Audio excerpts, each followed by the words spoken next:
Pas lagi Anies di debat calon Anies tuh, mahasiswa tuh ngata-ngatain gitu kan. Menurut saya Bapak kurang begini. Lu berani gak ngomong kasih bahasa Inggris di dunia gitu kan? Tapi ngomongin bahasa Inggris, netizen Indonesia, gue nggak tahu ya, di podcast kita aja sebenarnya. Komentarnya udah pada mulai banyak menyinggung mengenai bahasa. Oh gitu. Ya. Serius lu? Tapi ya udah, komentarnya adalah ya mungkin seperti yang teman-teman lihat di sini, kayak apa sih lu so jaksel, lu kayak so Inggris Yes. gitu kan. Yes. Lu kayak benerin aja dulu, Yes. misalnya kan grammar lu bla bla bla. Itu udah kayak ya itu komentar-komentar Indonesia lah.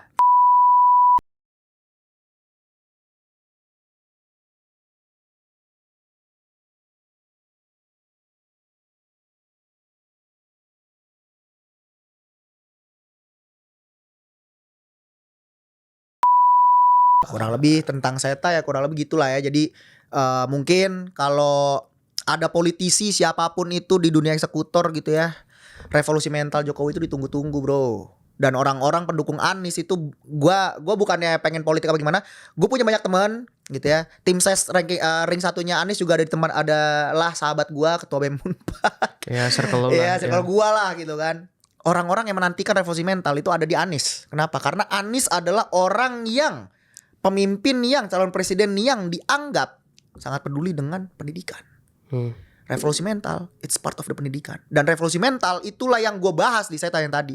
Ya. Part of revolusi mental itu tadi. Tapi bukan revolusi mental yang kejujuran atau tidak mencontek. Itu yang fundamental ya. Yang sama Seta itu revolusi mental dengan berhubungan sama orang luar negeri. Ya. Yang menunjang karir atau menunjang apa ya bahasanya? Studi. Ya, ekonomi negara, studi juga buat sekolah luar negeri dan lain-lain gitu kan. Gitu. Jadi bahasanya kayak ya jujur gue memang gak ada kesempatan untuk bertemu sama Pak Anies di kemarin gitu ya, dengan segala pencapaian konten gue apa segala macam. Tapi gue yakin kalau misalkan kemarin sayangnya tidak terpilih gitu ya, ya gue yakin harusnya Pak Anies memang kemarin adalah part of that mental revolution. Revolution mental. Dan dengan terpilihnya Pak Prabowo dan Mas Gibran selamat. Cuman gue sih kemarin pas baca ya, gue kan baca tuh semua file 3 calon. Gue langsung kontrol F sih. Gue langsung kontrol F sih, cari education atau pendidikan itu gue langsung kontrol F. Jadi gue scroll tapi gue scanning gitu. Iya. Lu fokusnya ke niche mana, karena emang bisnis lu di sana. Ada kan nih di pendidikan nih gitu kan.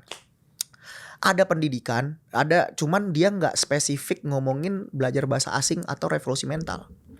Correct me if I'm wrong, boleh komen. Cuman itu yang kemarin gue baca, mungkin gue nggak ketemu.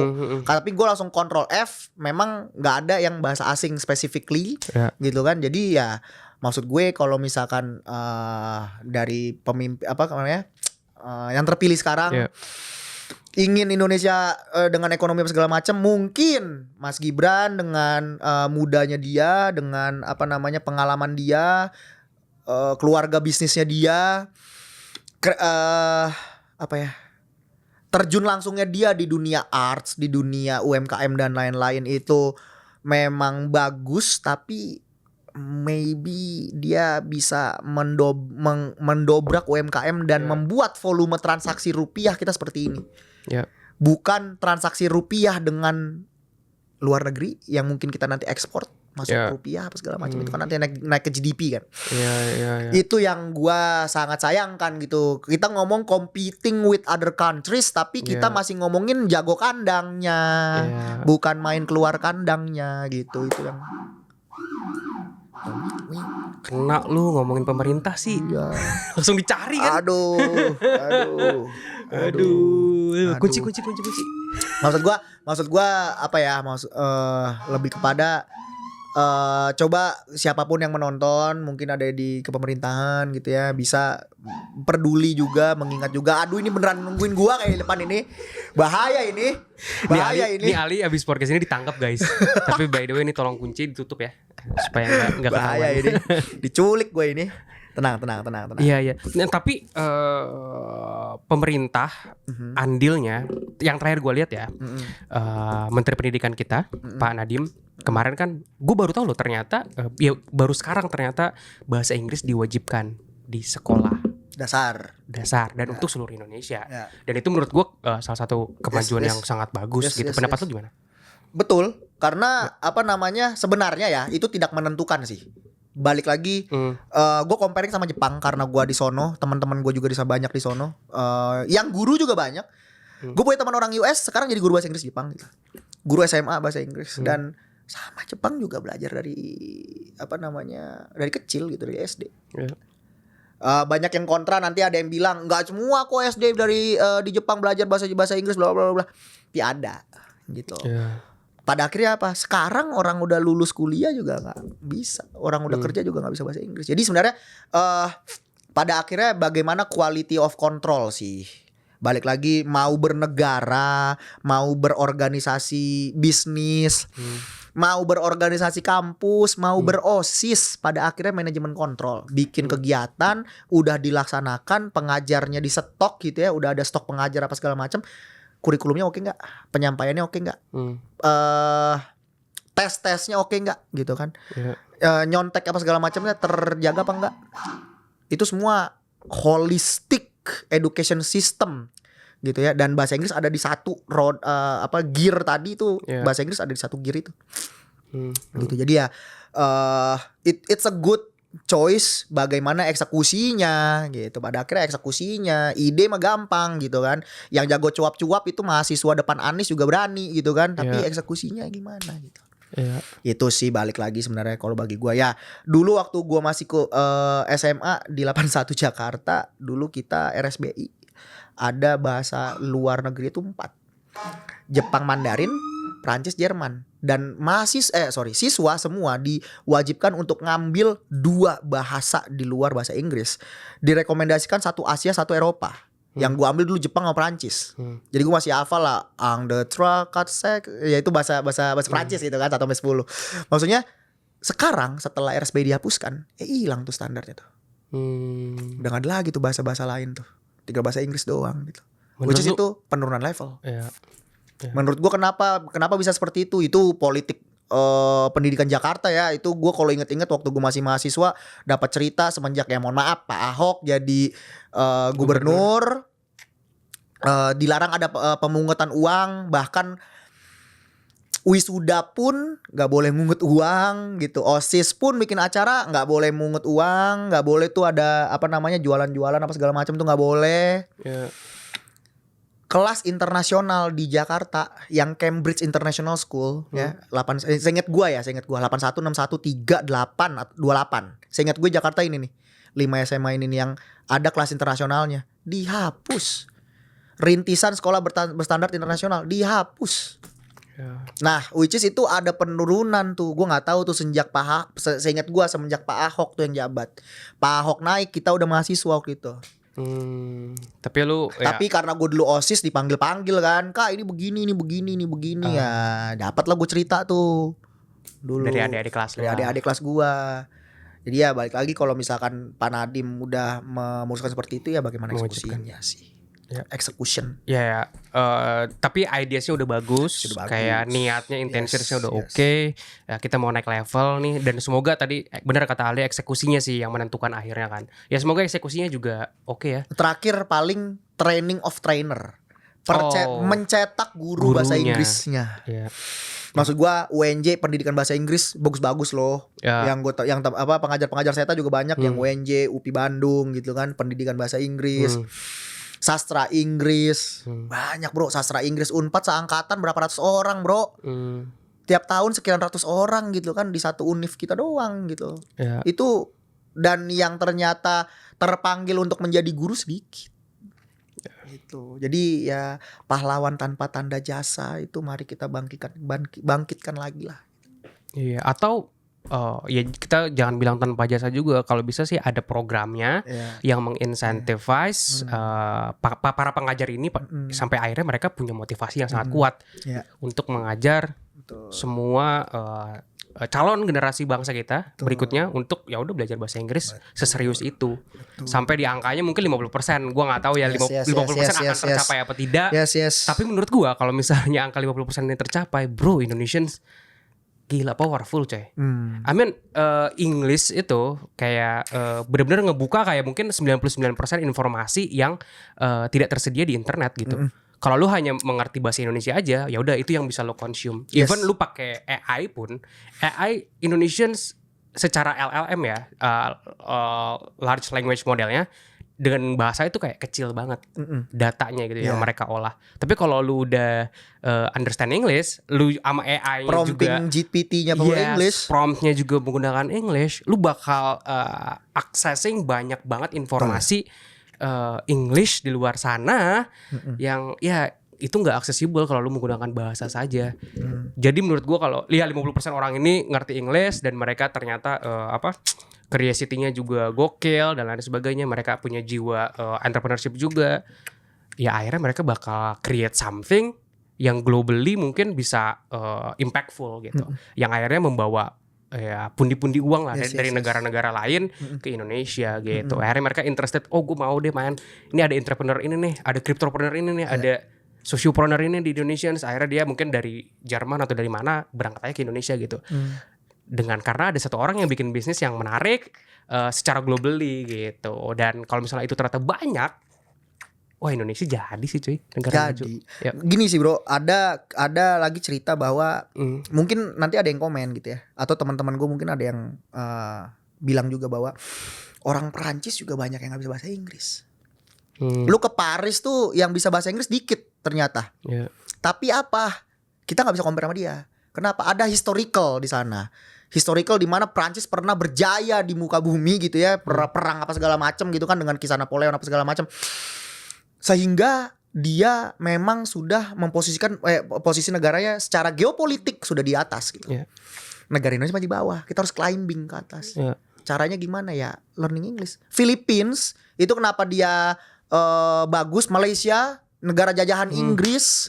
Kenapa quality of medicalnya bagus? Ya almost everything lah. Educationnya bagus gitu kan. Karena ya dia jajahan Inggris, bisa ngomong bahasa Inggris. Akhirnya apa? Dia social climbing gitu. Lu kalau misalkan lu bukan siapa-siapa, lu social climbing, lu datang ke tongkrongan, lu kenalan gitu ya, lu anak cupu, bang, ikut nongkrong dong bang gitu kan. Lu itu lagi si anak cupu, Indonesia ini lagi si negara cupu gitu. Posisinya sekarang ranking di dunia gitu. Ya kita harus climbing, caranya gimana? Effort lebih gimana? Ya belajar bahasa Inggris. Sampai ketika nanti ada momen dimana kayak tadi Aris gitu ya, I need to understand what Aris says, so I think I need to learn Indonesian gitu. Sampai ada di level itu, the coin flip man. The coin will be flip gitu. Kita kayak tiba-tiba orang-orang bakal cari Indonesia, Indonesian orang-orang Indonesia yang pinter-pinter, yang resourceful, yang banyak cuy. Gila ya. Banyak. Dan kalau misalnya itu ya kayak marketing kali ya jatuhnya, kayak orang-orang luar tuh aware terhadap potensial Indonesia atau mereka bisa mengkomunikasikan talent mereka, produk mereka, dan mengkomunikasikannya untuk global ya satu-satunya cara dengan English. Sebenarnya banyak banget, gue yakin lah kayak product guy, entrepreneur yang jago-jago, pinter-pinter genius lah di luar sana. Cuman mungkin ada satu kendala yang kayak tadi, mengkomunikasikan dengan English secara globally, akhirnya ya ideas mereka, produk mereka nggak nyampe secara globally. Nah kalau misalnya itu aja ke solve, ya Indonesians will be big guys. Dan orang-orang Indonesia sekarang yang eksis, yang emang dia pede menyuarakan pede menyuarakan udah, cara menyuarakannya ini yang nggak bisa nih pakai bahasa Inggris deh. Itu doang sebenarnya. Ketika udah bisa menyuarakan mental menyuarakannya oke, cara menyuarakannya bisa, udah harusnya bisa nih. Lu tau nggak? Gue sering banget, ya udahlah gue posting di Instastory juga kan English ya, mostly ya, karena emang beberapa followers gue emang English, di Twitter juga sama. Tapi DM yang gue terima dari netizen Indo sama English tuh beda banget. Such as kalau yang English ya udah nanya-nanya mengenai insight-nya atau information yang gue kasih gitu. Orang Indonesia nyari kesalahan grammar gue. Serius lu? Serius. Di mana ngomongnya? Gue lupa konteksnya apa, grammar kayak gimana. Cuman emang gue kan gak formally kayak mau grammatically correct gitu. Ya bukan gak mau sih, cuman emang kayak gue spontan, gue pengen informasinya cepat tersampaikan. Ya udah gue sampaikan dengan impulsif lah. Secara cepat gue sampaikan, gue tulis dan sebagainya. Respon dari teman gue yang ya luar lah ya, ada ya udah dia menanyakan insight-nya, kontekstual, information based dan lain sebagainya. Tapi kayak orang Indonesians nih, bro ini grammar ini salah nih harusnya kayak grammar Nazi namanya. we call them grammar Nazi. Gue berterima kasih. Ya itu improve gue lah, feedback buat gue. Jadi akhirnya gue jadi belajar. Oh iya benar gue salah gitu-gitu. Jadi akhirnya gue berterima kasih. Cuman kenapa perbandingannya justru yang luar nggak ada yang grammar Nazi gitu loh, kayak somehow yang luar tuh kayak menerima gitu kalau gue grammatically incorrect. Ya gue error gitu in grammar. Ya itu sih. Ya maksud gua ketika orang Indonesia mau jadi grammar Nazi, konteksnya juga lu kasih juga gitu maksudnya tuh. Lu ngapain sih grammar Naziin orang gitu? Maksud gua lu guru juga enggak gitu kan. Kayak ya itulah. Tapi gue berterima kasih ya guys, thank you. Itu feedback lah, masukan buat gue jadi belajar juga. Cuman ya itu jadi informasi yang menarik aja sih. Gitu kan. Ya. Unik gitu. Ini orang-orang yang luarnya justru kayak kontekstual dan enggak ada yang grammar Nazi sama sekali gitu sih. Seru banget sih kayaknya, bener. Kalau misalnya ya impian Ceta ya ke depannya dalam 5-10 tahun ke depan, ini akhirnya bangsa kita generasi ke depan itu ya udah terbiasa dengan kayak listening English music, English podcast. Jadi sebenarnya ada satu lagi hal yang jadi threat. Kalau misalkan dianalisis SWOT Ceta ya, threatnya satu, AI. Udah banyak banget ya sekarang itu startups basically especially from the US, dia bikin alat kacamata Meta juga yang baru rilis itu bisa auto translation. Betul. Ya kan? Ray-Ban. In less than 1 seconds dia langsung denger, langsung keluar di sini gitu loh. Orang ngomong bahasa Jepang langsung keluar sini, langsung Inggris, dia ngomong bahasa Inggris langsung keluar Jepang gitu kan. Kayak bro, itu ada 2 kemungkinan sih. Ada 2 kemungkinan yang bisa terjadi dengan humankind di muka bumi ya. Maksudnya gini, orang China banyak yang bisa ngomong bahasa Inggris dan orang orang luar negeri banyak yang bisa ngomong bahasa China, tapi bisnis China di luar negeri banyak ambil barang semua dari China segala macam.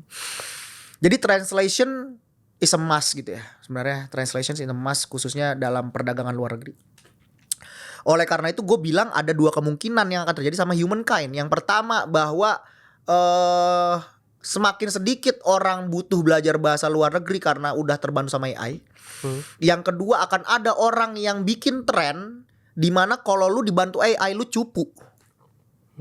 Kita harus punya itu tuh. Kita harus punya tren itu, harus ada influencer, harus ada bunch of influencers yang bikin campaign rame-rame kalau lu dibantu sama AI lu cupu, khususnya dalam translation. Kenapa? Karena itu adalah basic human bukan basic human needs. Tadi gue pengen bilang apa ya bahasanya ya, hakikat manusia sebagai makhluk sosial, yaitu apa? Berkomunikasi. Alat untuk berkomunikasi adalah bahasa, ya kan? Sebelum adanya bahasa kita berkomunikasi menggunakan bahasa tubuh, ya kan? Dan kalau misalkan untuk berbahasa aja manusia sudah malas, humankind udah malas untuk belajar bahasa, bahaya sih bro.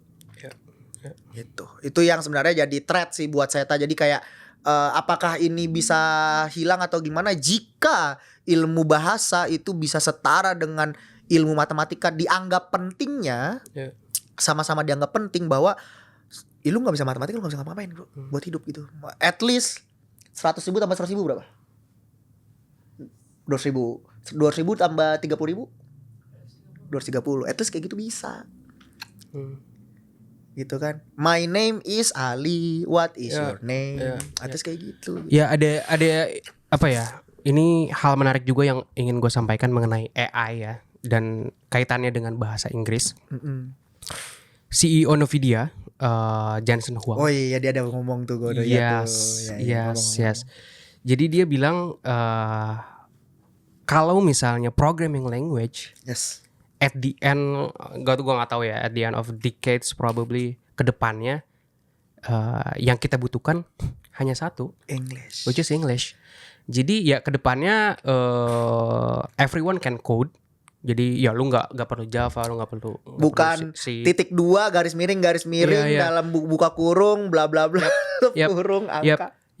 Kedepannya kayak komputer bisa understand Yes. gitu, understand English. Dan ya udah kita hanya everyone can code, everyone bisa menyampaikan informasi atau meminta sesuatu atau program something dengan hanya bahasa Inggris, Yes. which is powerful banget. Yes. Jadi lu sekarang belajar bahasa Inggris ini kayak belajar Dua. programming juga. juga.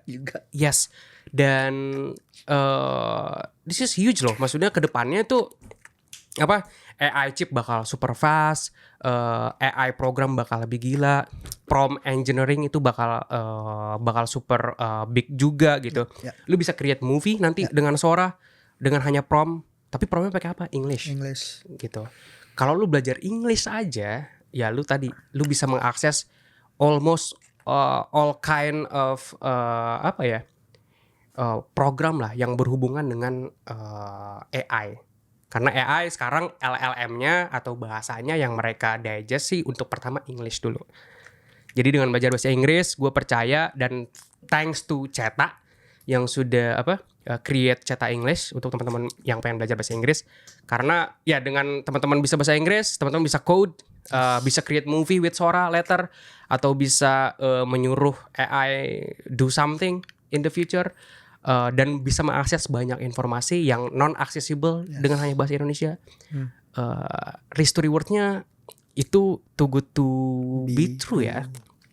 Untuk kita avoid, untuk kita miss out banget sih kalau misalnya teman-teman nggak coba belajar bahasa Inggris. Dan gue agak kaget juga ternyata hanya 5% saja yang benar-benar understand English, bisa berbahasa Inggris. Jadi gitu. si Pak Gita Wirjawan itu ada ngomong di podcastnya, kalian cari deh gitu kan, bahwa orang-orang Indonesia itu yang bisa berbahasa Inggris orang-orang Indonesia yang ingin lomba ke luar negeri, yang jago-jago matematika apa segala macam, itu tuh banyak. Dan once mereka udah sampai sana, katanya mereka tuh kayak di Indonesia tuh lu jago, nyampe sana lu cupu, gara-gara apa? Gara-gara ada mental pressure, gara-gara ngomong bahasa Inggris. Iya, Ya, kayak inferiority complex tadi.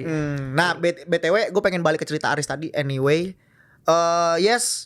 NVDA dengan sekarang market capital sebesar itu gitu ya, dengan user manusia di muka bumi yang menggunakan NVDA sebanyak itu.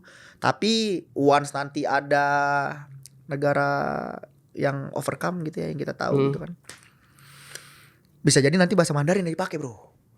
Oh, oke. Bisa jadi tuh. Itu akan adalah sebuah insight, apalagi kalau BRICS nih ya. Tadi gue habis nonton di podcast Koryo Gunawan, gue lupa tadi atau kemarin atau 2 hari lalu gitu. Dia bilang bahwa transaction 5 negara BRICS, ya, Brazil, Russia, India, China, South Africa, Africa. Itu sudah mencapai angka ratusan billion dollars per hari. Per hari. Transaksinya sudah sebesar ratusan billion dollars per hari tanpa menggunakan US dollars. Jadi bisa jadi si head dari BRICS ini dia ya meledak gitu ya. Jadi ada lagi ya, maksudnya last insight lah ya dari gue, bahwa kalau lu bisa ngomong bahasa Inggris, lu bisa ngomong bahasa Mandarin, lu udah bisa ngomong sama 80% masyarakat di muka bumi. Gokil, interesting data, dan menurut gue sangat worth it untuk dipelajari. Iya, bahasa Mandarin dan bahasa Inggris. Dengan menguasai 2 bahasa itu, lu bisa menguasai bisa bicara dengan 80% masyarakat di muka bumi. Dan potentially gua nggak tahu ini mah nggak ada datanya ya, nggak ada datanya mah pribadi ya, my opinion gitu ya. Ya, hipotesis lah. Iya. Tiba-tiba nanti bahasa India bakal dibutuhkan, bro. Bahasa ini bakal dibutuhkan, bro. Ini mohon maaf ya, gue kemarin abis nonton Bruno Mars di Singapura. Iya. Di tahun 2014 sampai 2018 kayaknya gue ke Singapura sekali deh. Itu gue merasa Chinese, gue bukan rasis, tapi Chinese banyak di Singapura. Apalagi orang-orang yang ngomong Singlish banyak yang memang ada berdarah keturunan Tiongkoknya, gitu ya. Gue bukan rasis, tapi itu berubah, bro. Gue pas lagi nonton Dota di tahun 2022 di Singapura, itu entah kenapa kok lagi banyak orang India ya. Orang India, orang apa namanya, Bangladesh. Hmm. Karena apa? Kalau Bangladesh jadi tenaga kerja kasar. Kalau Bangladesh ya, di Jepang juga tuh banyak tuh Bangladesh tuh jadi tenaga kerja kasar. India entah kenapa banyak. Yang konyol kemarin pas gue nonton Bruno Mars, bagi gua ya, yang gua temuin di Singapura ya, yang keturunan Chinese sama yang orang India, banyak orang India. Entah kenapa tuh. Gua kemarin ke Singapura nonton Bruno Mars 3 hari 2 malam. Kok Chinese sedikit ya, gue bilang. Kenapa ini? Gue bilang kan. Apalagi lu ke Malaysia, lebih banyak lagi. Dia, gue bukannya rasis ya. Please disclaimer, ntar edit ya tolong ya. Bukan rasis. Tapi ini ada yang interesting sih. karena ini kita ngomongin global populations. Kita dan ngomongin global politics. Gue mau nanya sesuatu nih. Ya. Jadi sebenarnya motivasi lu nonton Bruno Mars emang untuk lihat Bruno Mars apa untuk lihat Chinese? Sampai jumpa di Galus episode selanjutnya, ngobrol asik soal bulu. Thank you guys for watching. See ya.